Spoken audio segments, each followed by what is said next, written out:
Today we are joined by Congressman Darren Soto of Florida. He is been watching closely the negotiations going on in Congress. We're talking clearly about the infrastructure bill and the crypto tax reporting amendment that was included therein. Thank you for joining us, Congressman. How are you today? It's my pleasure, Zach. I'm keeping busy. Obviously, we have a lot going on with cryptocurrency provisions in the Senate bipartisan infrastructure package, and have some actions we're about to take in the House to address these issues. Yeah, lots going on indeed. I definitely want to jump right into this and just talk about these actions. First of all, talk to me about what's your primary objection to the language that the Senate passed and that is now before the House, and talk to me about what actions you're planning to take to potentially change some of that language. Well, our objection is that the definition may be too broad. Any person who, for consideration, is responsible for regularly providing any service effectuating a transfer of digital assets. You know, that's a mouthful, and it could be overinterpreted.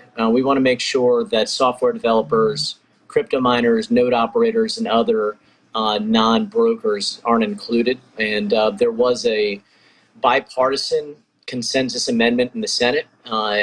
It went down because they weren't taking any new amendments, and that was a sad thing. That's just a political reality for the Senate. So we're going to give it a crack in the House, and we have sort of a three-pronged strategy. I'll be filing a bill to address this compromise amendment. We'll be pushing for an amendment. It's unlikely that they're going to amend the bipartisan infrastructure package, so we really would be looking towards reconciliation or a bill to fast track through as a fix as our main strategies in the House. Interesting. I'm going to toss this next one to David. David, what's your question of the congressman here? Yeah, so we're going to lose all of our viewers here because my first question is kind of a boring procedural one. The senators who wrote the original language, I think the broad understanding is that it was just kind of done hastily and poorly crafted, and that the Rob Porter and Mark Warner, the co-sponsors of that measure, have now gone on the congressional record to say that this broader definition was not their intent, that they're not trying to rope in, for example, miners and software developers. And my understanding is that regulators, including the IRS and Treasury, are expected to honor those intentions if this language does go on to become the basis for regulation. But why, to your mind, despite having those assurances in place, is it still important to go to the actual text of the bill and change that through this complicated reconciliation process? Legislative intent's only persuasive authority. So should agencies or courts ultimately find a conflict between the statutory language and the intent, then they could still interpret broadly either now or in the future. So that's why clarifying language is really important. Look, this is a historic national bipartisan infrastructure package at a time when we desperately need it. It's over 1,000 pages, I think over 2,000 pages. So when you're drafting something like that in the compromises of the Senate, you're going to have some inartful language every now and again, especially because not everybody's exactly a pro or an expert at cryptocurrency and the differences. So, I believe it's important for us to have a strategy in the House to address these issues as best we can. Thank you. Just off the back of... I think, No, Jen, go for it, sorry, David. I was going to throw it to you. No, you beat me to it. Oh, You okay. introduced yourself. Just off the back of what you're saying, Congressman, we've spoken a lot on the show about a lack of education when it comes to regulators and politicians and crypto. And the infrastructure bill was an example of this when we talk about the language. Now, do you think that there's a lack of education? You're a lot closer to this than we are. Or do you think that there are ulterior motives at play? Sure, I believe ignorance is our greatest foe, not necessarily partisanship on this issue. You saw both Portman and Warner come out in support of a bipartisan compromise. I'll be working with Representative Emmer, Foster, Budd, and Khanna, a coalition of Democrats and Republicans ranging from very conservative to very progressive. And we understand this is an innovative industry, and it's one that we want to continue to foster growth in, and for the United States to have fair rules of the road. So to me, it's about educating members of Congress. I will say the one positive silver lining of this whole debate is that it did bring into the forefront a focus on cryptocurrency. Who would have thought in a debate over a national infrastructure project, a huge package, that one of the hot button issues would be cryptocurrency? That in itself had an education effect.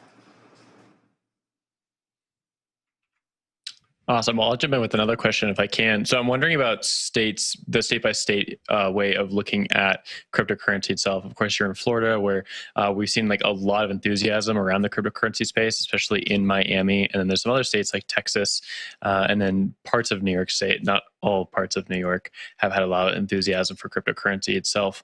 What does it look like for states to be making a cryptocurrency play versus a federal level play, where we see like Congress is making large swath kind of regulations around cryptocurrency, but we also see like states getting involved and they want to attract industry to itself. And there seems to be some conflict. I think that was really captured in Senator Ted Cruz's remarks last week on the Senate floor. Sure. So as our forefathers created the union and the balance of powers between the federal and state governments, our states are our experimental workshops, both constitutionally and cutting edge legislation, and we sort of get a feel for it. But when we're talking about something like cryptocurrency that is necessarily interstate commerce, eventually it comes to the federal government. So the states play an important trailblazer role in seeing what works, but ultimately something like this needs to have national rules, and not on every little thing, just on the broadest framework that we need. For instance, how we're going to track revenue and payment of taxes on cryptocurrency. That's something that really needs to be national. The states can do that potentially for state income tax, but this is truly a national issue, much like a lot of things like the internet and other types of businesses and commerce. And I serve on that committee, on the Energy and Commerce Committee, where our charge is the interstate commerce clause. So I do think the states play a role, and there may be other roles to play in the future. They're the trailblazers, and ultimately, as we get to best practices by looking at the states, the federal government slowly but surely comes in. But it is important for us to take our time, because when we establish a rule, it's for all 50 states and 5 territories. So it's got to be right. So we're okay with it being a little slower on the federal level. Yeah, I'll jump in. I have a question.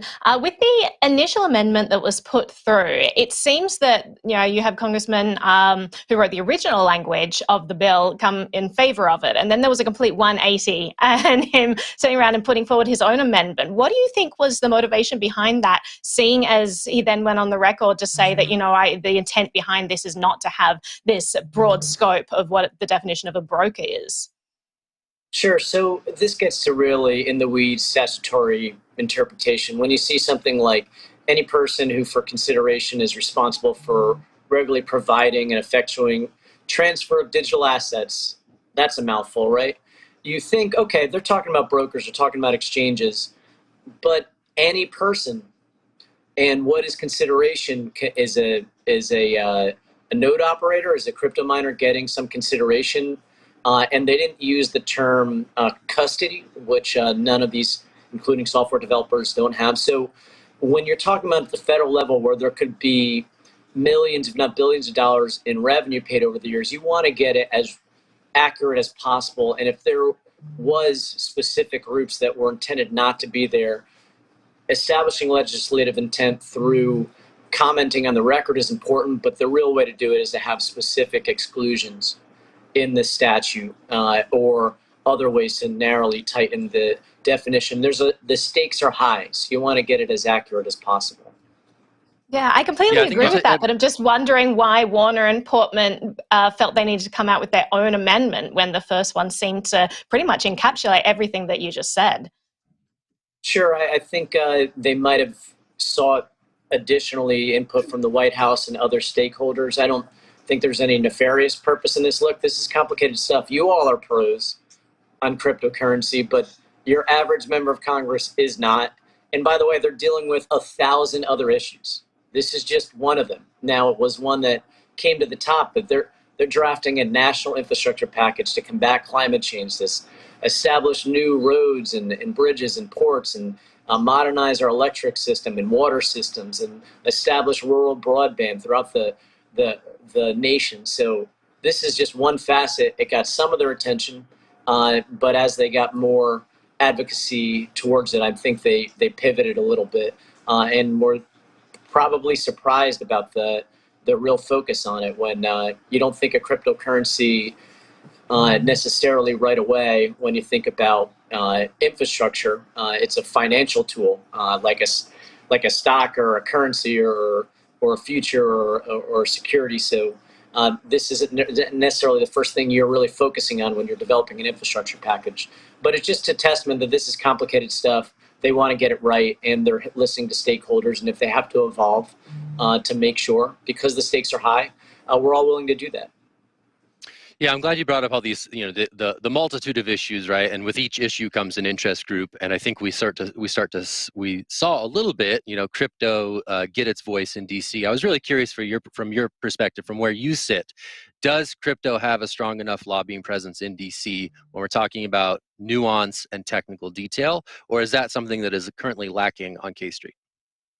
Well, I think both in the financial system and in advocacy, cryptocurrency has really arrived over the last year or so. We know it's been developed for years, and we see markets maturing, exchanges maturing, but the fact that this took center stage in what was otherwise a national infrastructure package shows, one, that we are now seeing a more maturing industry, and we need rules of the road, but not ones that are going to stifle innovation.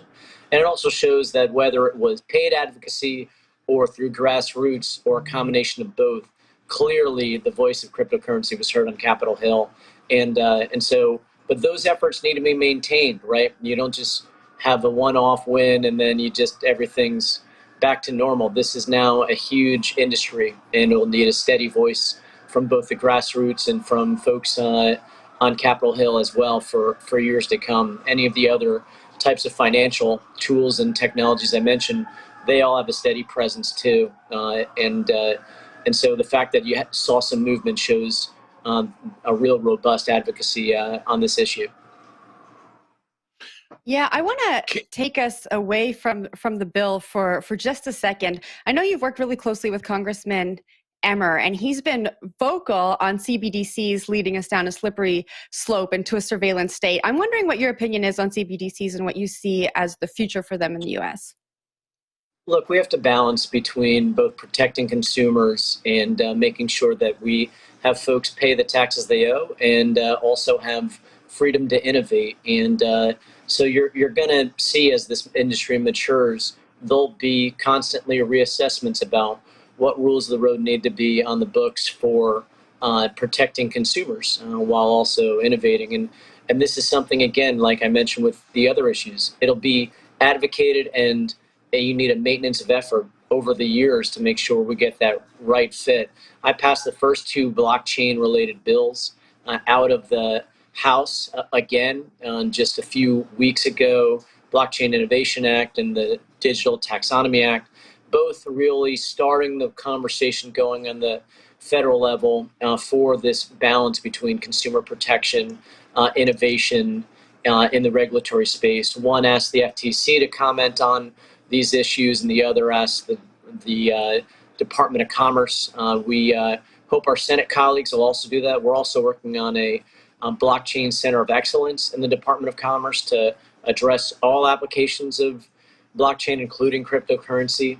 So I do think as the industry matures, there will be additional rules of the road for consumer protections, but those have to be steady with the growth and eminence of it. But we're talking about an industry that is could be 10% of global GDP over the next 3-4 years, according to the World Financial Forum, among others. So this is becoming a big part of the financial pie, and so therefore, as the industry matures, there'll be ways we'll look at to protect consumers, but that balance needs to be struck, and that's where we'll be constantly listening to everybody.